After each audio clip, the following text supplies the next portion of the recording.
Universal comes to Grimm and proposes to make a sequel of Wanted the movie as a game, we get really enthusiastic here at Green Barcelona.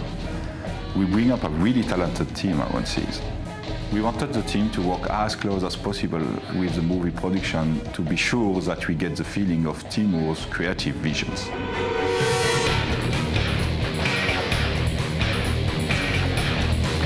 We actually met with Universal and looked over the script before anything had been started to be filmed or anything like that.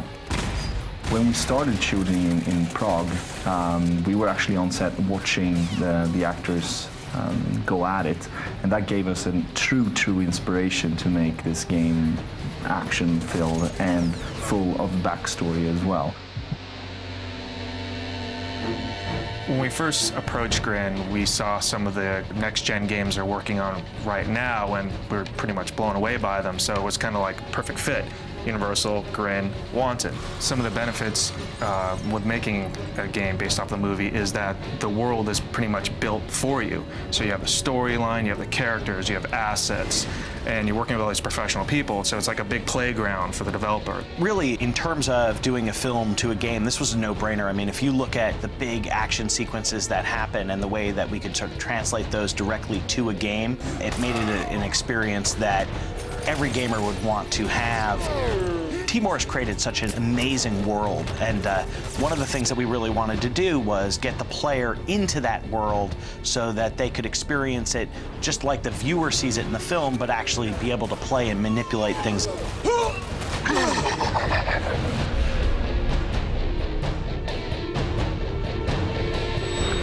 In the movie, you can see Wesley trying to retrieve information from his past, know who he is, know where is his father, what happened to him. In the video game, we try to do something similar. So basically, Wesley will search information about his mother. There's a message in our script. The message is that the obedience, the blind obedience to rules, can lead to disastrous situations.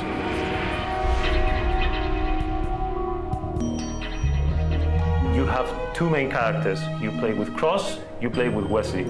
So that allows us to create some interesting situations in which you're playing in the past with your father, and that explains some of the blanks that the movie story has.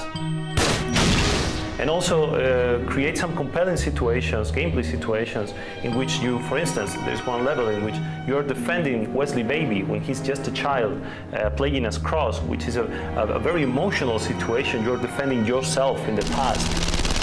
So we try to mimic that evolution that Wesley has in the movie. You start the game like just as a standard 3D action game, shooting at enemies, getting into cover, trying to kill them, aiming and shooting. But then you get those special, unique abilities from the movie, like curving bullets, slowing down time so you can really see where are they, kill them really easily. Acting for 5 minutes like Janice doesn't make all our lives miserable is the hardest work I'll do all day. Another thing that we thought that will be really useful for us for the gameplay experience was that Wesley in the movie breaks the fourth wall and directly talks without respect to the audience. Who's the man? We just try to mimic that on our game and just give him that kind of fuck you attitude. I'm the man. The killer suit represents the final step on the evolution of Wesley into the biggest assassin ever, the Killer. We created it especially for the fans of the franchise, and it looks really cool.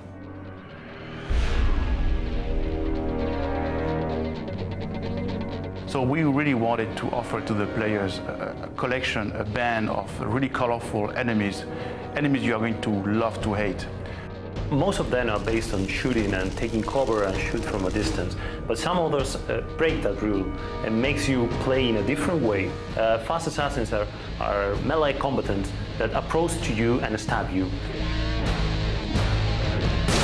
But also we have elite enemies, which are tougher, they have bigger guns, and they deal much more damage. So these enemies are a real pain in the ass.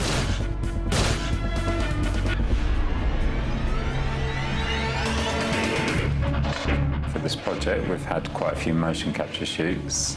We got our team of animators to take the action and, using traditional techniques, exaggerate the movement. So taking the anticipation and exaggerating it and putting more aggression into the hit within the close combat. And we're very pleased with the result.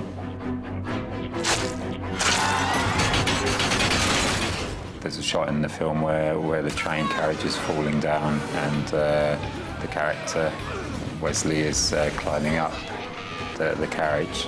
So within the game we were hoping to emulate that, but we're going to be using a plane instead of a train carriage. And that presented quite a few technical challenges in the motion capture.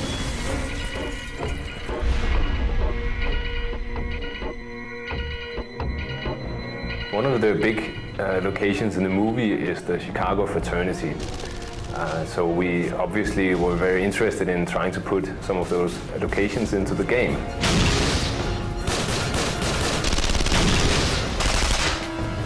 The shop floor is one of the big action sequences. You actually get a chance to also go through that in the game after Wesley has gone through it in the movie. So you're going through the destroyed version, which is very interesting.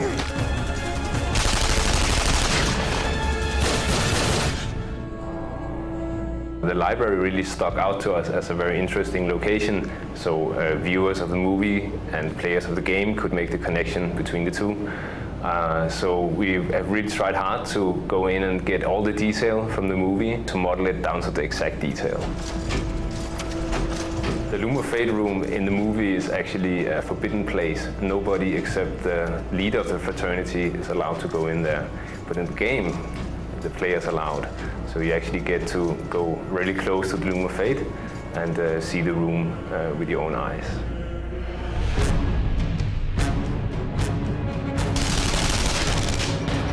A gunplay sequence breaks down into several parts.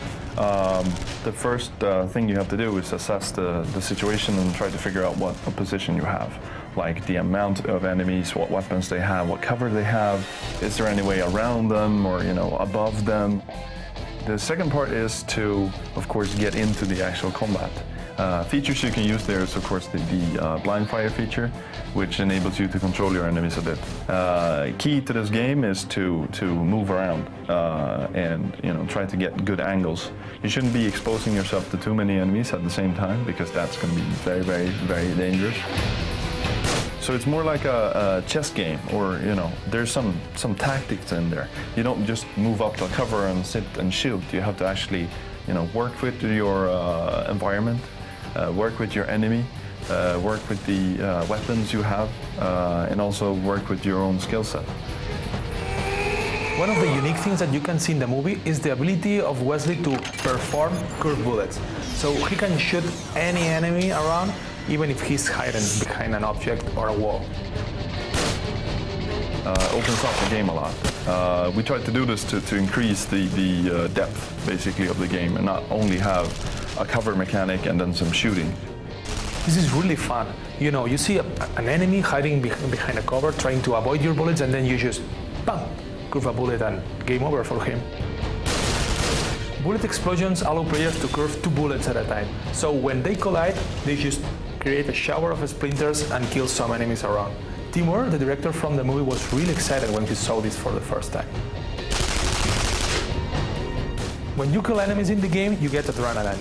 With it, you can slow down time, jump out of a cover, and in the middle of the air start shooting at their heads without mercy.